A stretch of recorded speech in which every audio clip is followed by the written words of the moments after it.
The lord. ఈ యొక్క వాగ్దానాన్ని వింటున్న మీ అందరికీ ప్రభువైన యేసుక్రీస్తు నామంలో వందనములు. ఈ దినం దేవుడు మనకిస్తున్న వాగ్దానం యెషయా గ్రంథం 44వ అధ్యాయం 26వ వచనం.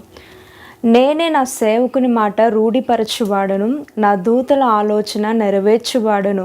యెరూషలేము నివాస స్థలమగుననియు యూదా నగరులను గూర్చి అవి కట్టబడుననియు నేను ఆజ్ఞ ఇచ్చియున్నాను. దాని పాడైన స్థలములను బాగు చేయవాడను నేనే.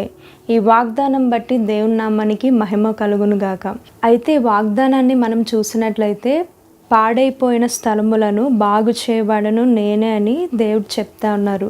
పాడైపోయిన స్థలములు అంటే పాడైపోయిన జీవితాలు, అంటే పాడైపోయిన హృదయాలతో సైతం దేవుడు బాగు చేస్తానని దేవుడు సెలవిస్తున్నారు. అయితే హృదయంలోని ఆలోచనలు అనేవి రకరకాలుగా ఉంటాయి. అంటే దేవునికి విరుద్ధకరమైన ఆలోచనల చేత ఎంతోమంది దేవునికి దూరమయ్యే పరిస్థితి ఏర్పడుతుంది. ఇర్మియా గ్రంథం 17వ అధ్యాయం 9వ వచనంలో చూసినట్లయితే, హృదయము అన్నిటికంటే మోసకరమైనది, అది ఘోరమైన వ్యాధి కలది, దానిని గ్రహింపగలవాడెవడు అని ఇక్కడ వ్రాయబడి ఉన్నది. అయితే నరుల హృదయము మోసపూరితమైనదని వాక్యంలో మనం చూస్తాము. అదే ఆదికాండము 6వ అధ్యాయం 5వ వచనంలో, నరుల చెడుతనము భూమి మీద గొప్పదనియు వారి హృదయము యొక్క తలంపులలోని ఊహంతయు ఎల్లప్పుడూ కేవలం చెడ్డదనియు యెహోవా చూచి. ఇక్కడ చూస్తే నరుల యొక్క హృదయము చెడు తలంపులతో నిండి ఉన్నదని చూస్తాము. మోసకరమైన హృదయాన్ని, చెడు తలంపులతో నిండిన హృదయాన్ని దేవుడు బాగు చేస్తాడని మనం ముందు చదువుకున్న వాగ్దానంలో చూస్తాము. అయితే నరుల హృదయము ఎందుకు చెడిపోయింది అంటే ఈ లోకంలో ఉన్న పాపం వల్ల, అంటే పాపానికి ఆకర్షితులై పాపము చేత నడిపించబడి వాళ్ళ హృదయాల్ని పాడు చేసుకుంటున్నారు. దేవుడు చెప్తా ఉన్నారు, ఆ పాడైపోయిన హృదయాన్ని నాకు ఇస్తే నేను దాన్ని బాగు చేస్తానని.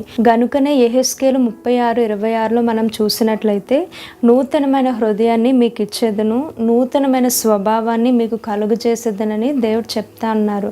అంటే చెడు తలంపులు కలిగిన హృదయాన్ని దేవుడు మార్చగలడు, నూతనమైన హృదయాన్ని మనకి ఇస్తానన్నారు. చెడ్డ తలంపులతో, చెడు ఆలోచనలతో నిండిపోయిన హృదయాన్ని దేవుడు మారుస్తానన్నాడు. అంటే పాడైపోయిన హృదయాలు దేవుడు తీసుకొని దేవుడు ఒక నూతనమైన స్వభావాన్ని కలుగజేస్తానని దేవుడు చెప్తా ఉన్నారు. అంతేకాకుండా పాడైపోయిన హృదయాలనే కాకుండా పాడైపోయిన, చెడిపోయిన జీవితాలను కూడా దేవుడు బాగు చేయగలిగిన సమర్థుడు. ఈ రోజుల్లో మనం చూస్తూ ఉంటాము, చాలా మంది జీవితాల్లో కొన్ని పాపములకి బానిసలైపోయి విడిచిపెట్టలేని స్థితిలోనికి వెళ్ళిపోతూ ఉంటారు.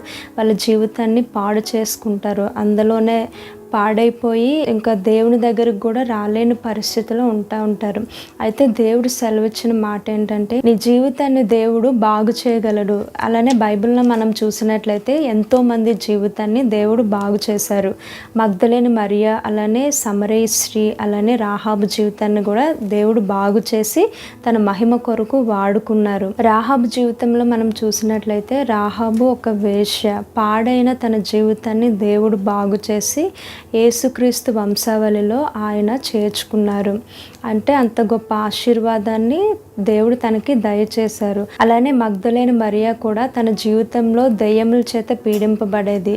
అయితే దేవుడు తన జీవితాన్ని బాగు చేసి పునరుద్ధానుడై దేవుడు లేచినప్పుడు మొట్టమొదటిగా ఆమెకే ప్రత్యక్షమయ్యారు. ఇది కూడా ఒక గొప్ప ఆశీర్వాదకరమైన స్థితి. అలానే సమరయ స్త్రీ జీవితంలో చూసినట్లయితే, పాడైపోయిన తన జీవితాన్ని దేవుడు బాగు చేసి ఆ పట్టణానికి ఆశీర్వాదకరంగా మార్చారు. అలానే చాలామంది అనుకుంటారు, నా జీవితం పాడైపోయింది, నాకు ఏ విలువ లేదు అనేసి. అయితే దేవుడు చెప్తా ఉన్నారు, పాడైపోయిన నీ హృదయాన్ని, పాడైపోయిన నీ జీవితాన్ని దేవుడు బాగు చేస్తానని ఈ వాగ్దానం ద్వారా దేవుడు తెలియపరుస్తున్నారు.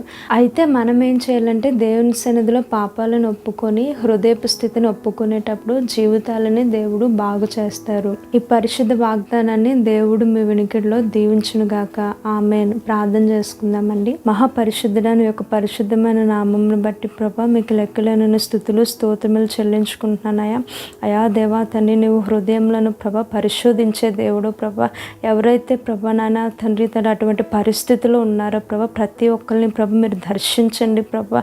అయా నూతనమైన హృదయాన్ని వారికి ఇస్తానన్నావు ప్రభ. అయా దేవ వారు నీ తట్టు తిరుగునట్లు మీరు సహాయాన్ని అనుగ్రహించండి ప్రభ. ఈ వాక్యాన్ని వింటున్న ప్రతి ఒక్కరి జీవితంలో నీవు కార్యం చేయమని అడుగుతూ ప్రభ, ఈ యొక్క ప్రార్థన ప్రభ యేసు పరిశుద్ధమైన నామంలో అడుగుచున్నాం తండ్రి. ఆమేన్. ప్రభు మిమ్మును మీ కుటుంబాన్ని దీవించునుగాక.